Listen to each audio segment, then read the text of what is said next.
Good afternoon, my Real News Midday TV family. Welcome back to the channel for another news update for January 17, 2024.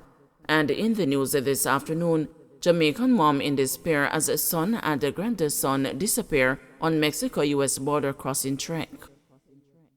A St. Andrew mother is hysterical after almost 2 weeks of non-communication with her son, who last spoke to her from Mexico as he sought to travel with his child across the border illegally into the United States. Michelle Clark, who requested the news withhold her true identity out of fear of interrogation and embarrassment, said her 27-year-old son and her 4-year-old grandchild left Jamaica in December with hopes of starting a new life in the U.S. for 2024. He resigned his job as a delivery assistant, working on a goods truck. He was growing frustrated with the pay and struggles of a single parent. They went to Mexico. He was there for about 3 days awaiting the link to get them to the border. The day before he was to go is the last time I heard from them, Clark said. She showed the news the call log on WhatsApp where she last communicated via voice call. The mother of two said she is losing weight rapidly and as the time goes by, has grown increasingly worried. She said she has reached out to several missing migrant hotline numbers found online to no avail. His friend went across the border in June last year and introduced him to the person to link with in Mexico. I was a bit apprehensive at first, but I saw where he was struggling and hoped that things would work out in his favor, she said. Clark said she assisted by turning over her partner draw to him with the intention of getting the money back when he began to earn in the U.S. He's a worker, him clean and don't have any criminal record. I know that he would work and give me back more than what I gave him, she said. The news understands that human smuggling across the Mexico-US border a few years ago would run anywhere between $250,000 Jamaican dollars and $300,000 Jamaican dollars for a single adult. A child traveler would incur additional costs. Clark said that night and day she sits by her phone waiting to hear welcoming news of their safety. She added that a few days after their last conversation, she saw a report of migrants being kidnapped by Mexican cartels. When I saw the news, I got weak. I don't know what to think. I started to ask his friends if they heard from him, and nobody can tell me anything good. The news did not say if any Jamaican was rescued, and I don't hear anything more since then, Clark said. Clark said she has made several calls to the U.S. border protection outlets, who said they have no record of her son and grandson. International media reports suggest cartels are seizing on kidnap for ransom opportunities in Mexico. In the latest reported incident, 31 migrants were rescued by Mexican authorities near the U.S. border. The abduction took place on December 30, and the rescue involved the Mexican Army and the National Guard troops, police forces, search and rescue dogs, and the tracing of mobile phone signals. The news understands that in May last year, 50 people, including 11 children, were kidnapped in Tamaulipas. According to the New York Times, in Tamaulipas, the abduction of migrants is becoming a reliable revenue stream for criminal groups active in the border region, including the Gulf Cartel and the Northeast Cartel. Reports suggest that kidnappings occur whenever migrants pay rival groups for passage.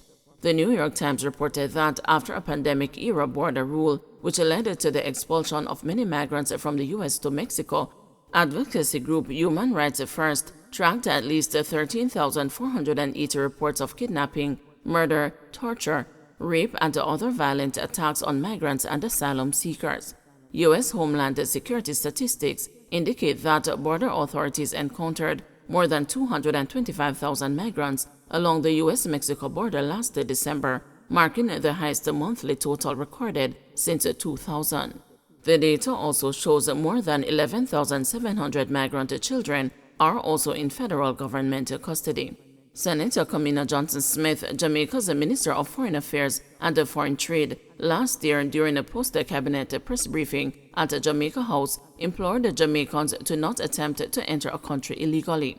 The minister said Jamaicans engaging in illegal migration are exposing themselves to dangerous situations such as kidnapping, human trafficking, and death. Johnson-Smith noted that there is a relatively small number of Jamaicans who are pursuing unlawful migration by traveling through Mexico, Panama, and Belize. Decisions like this, they really do fight against the efforts of the government and they do affect the reputation of the passport and the immigration experience of our lawful travelers, she said. Falmouth woman gets bail. Melrose Brimmer, who on a previous court appearance hurled the expletives at the judge, was granted bail in the amount of $250,000 in the St. James Parish Court on Monday, following an application by her attorney.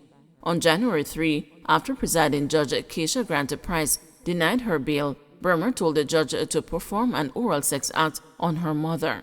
A week later, when Brimmer again appeared in court, she raised her index and the middle fingers and gestured in the judge's direction as she was being led out of the courtroom towards the holding area. There was no response from the bench. Brimmer is before the court because she allegedly attempted to assault a family court judge and brandished a knife at a police officer in open court. During Monday's hearing, her attorney Albert Morgan stated that his client has denied the allegations and asked for an early trial date.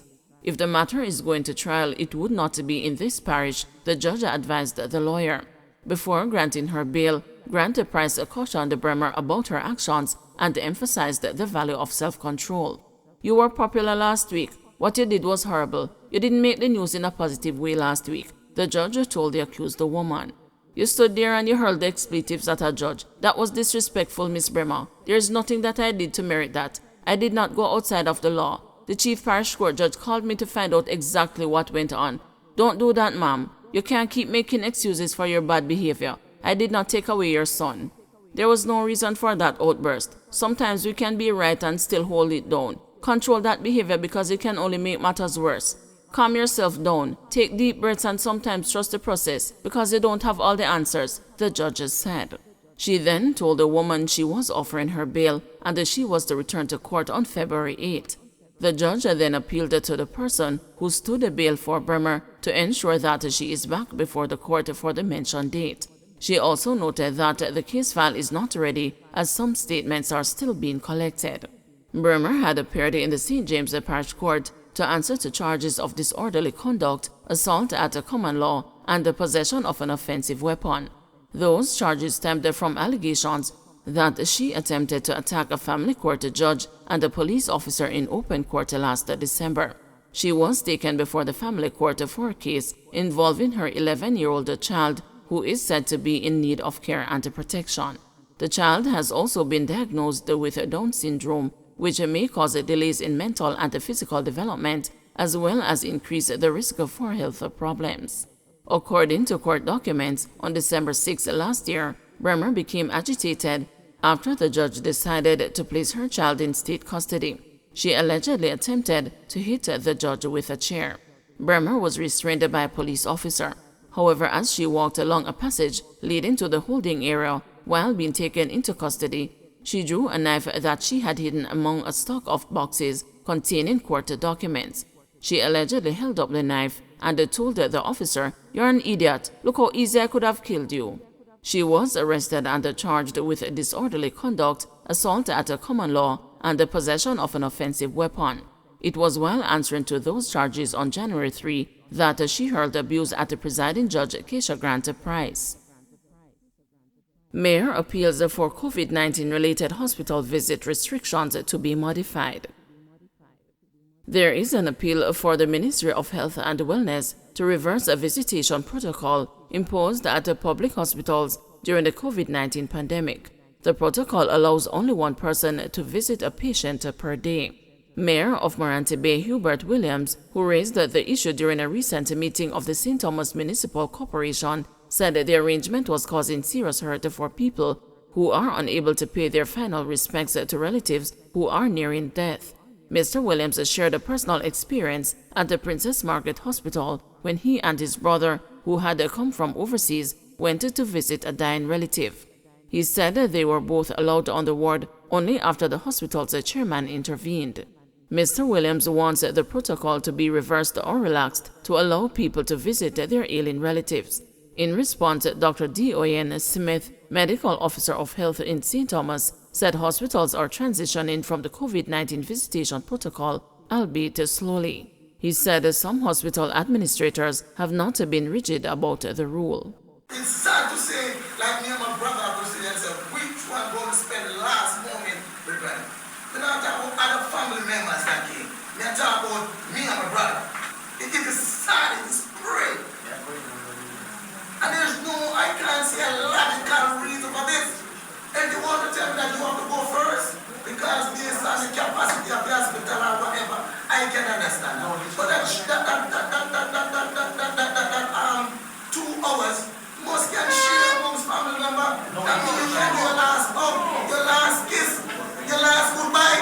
as you can see, you mentioned the 2 hours, 2 different sections. It had been just 1 visiting hour. Now 2 sections that you have visiting. You have visiting in the morning, in the afternoon. So we're transitioning out to the COVID protocols. And the 1 person per day, per visit hour, is a residue of that COVID protocol, as you mentioned. So we're transitioning out of that. But in terms of showing understanding and for the emotions, the feelings of persons with relatives passing, I have seen where allowances have been made already for that kind of a situation.